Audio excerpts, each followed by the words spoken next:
Hello greeners, इस horrible heat में अपने पौधे को बचाने के लिए सबके पास शेड या नेट अवेलेबल नहीं होता है।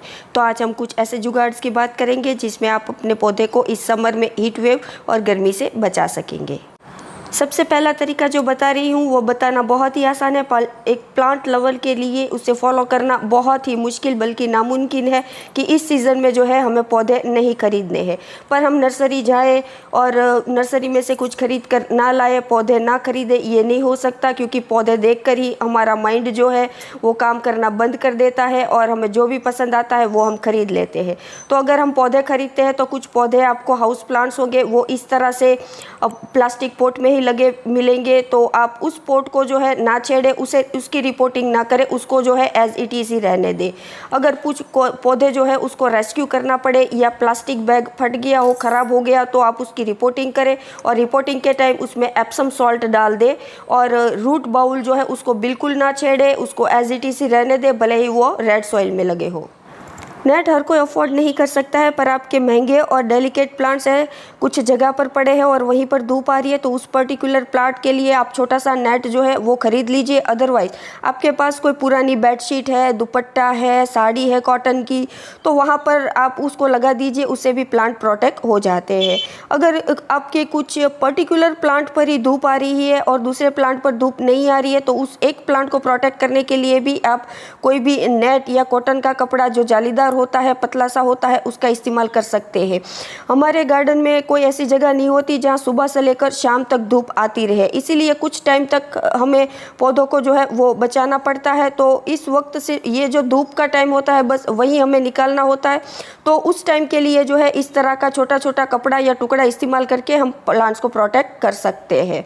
फिर है फ्रेंड्स नेचुरल शेड। ये समर में हमारे प्लांट्स को जो है प्रोटेक्ट करता है हीट से, विंटर में भी ठंड से बचाते हैं और मानसून से आपके प्लांट को ओवर वाटरिंग से भी बचा सकते हैं। बस इसमें थोड़ा टाइम लगता है, 2 से 3 साल, पर फिर उम्र भर की शांति हो जाती है। फिर किसी सीज़न में आपको अपने प्लांट्स की फिक्र करने की ज़रूरत नहीं रहती है। हमारे गार्डन में कौन सी जगह पर कब और कितनी धूप आती है इसका आइडिया हमें ऑलरेडी होता है। तो धूप वाले जो पौधे होते हैं उसको जहाँ सनलाइट आती है वहाँ पर रख दीजिए, बाकी पौधे को उसकी ज़रूरत के हिसाब से जो है आप शेड में या सेमी शेड में रख दीजिए। इस तरह से आप जो है प्लांट की शिफ्टिंग कर दीजिए।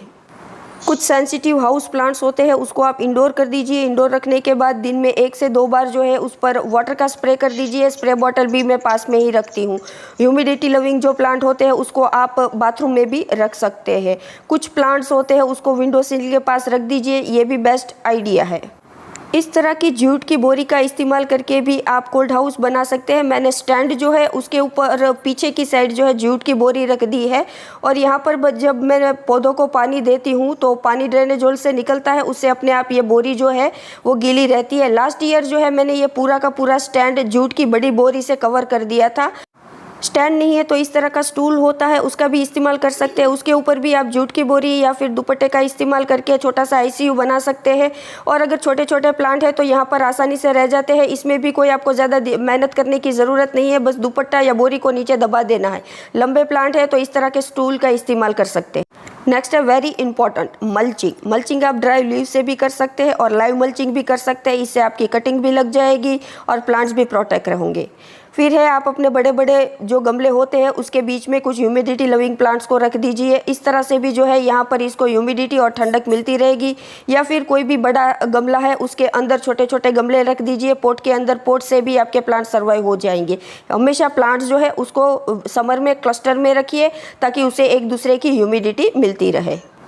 नेक्स्ट वेरी इंपॉर्टेंट, समर में अपने प्लांट्स की सॉइल जो है उसे कभी भी ड्राई बेसिस पर ना ले जाए, उसे हमेशा मॉइस्ट रखिए।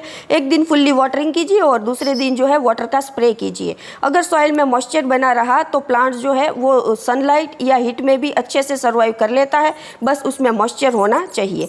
फिर फ्रेंड्स हमारे बहुत से प्लांट्स ऐसे होते हैं जो फुल सन में पड़े होते हैं, क्योंकि वो फ्लावरिंग प्लांट्स होते हैं तो उसको जो है दिन में 2 बार पानी देना पड़ता है। और अगर आपको पानी देने में कोई प्लांट को पानी देने में हमें आलस आ जाती है तो वहीं पर एक बकेट भर के रख दीजिए ताकि सॉइल ड्राई हो और वहीं से पानी फटाक से डाल दे। बहुत से प्लांट्स हमारे मॉस्टिक पर भी लगे हुए होते हैं, तो मॉस्टिक जो होती है उसे हमेशा मॉइस्ट रखिए, इससे भी आपके प्लांट्स बहुत अच्छे से प्रोटेक्ट हो जाएंगे। जैसे जैसे समर बढ़ता जाएगा हीट वेव्स और लू भी बढ़ती जाएगी। लू और हीट वेव की वजह से भी प्लांट्स को बहुत नुकसान होता है। ह्यूमिडिटी लेवल कम हो जाता है, तो मैं हर जगह पर इस तरह से बकेट और टब भर के रख देती हूँ ताकि उस जगह का जो टेम्परेचर है वो थोड़ा डाउन रहे, एटमॉस्फेयर में ह्यूमिडिटी थोड़ी बहुत बनी रहे, पौधों को ठंडी हवाएं लगे। Have a nice day friends, happy gardening, don't forget to like and subscribe.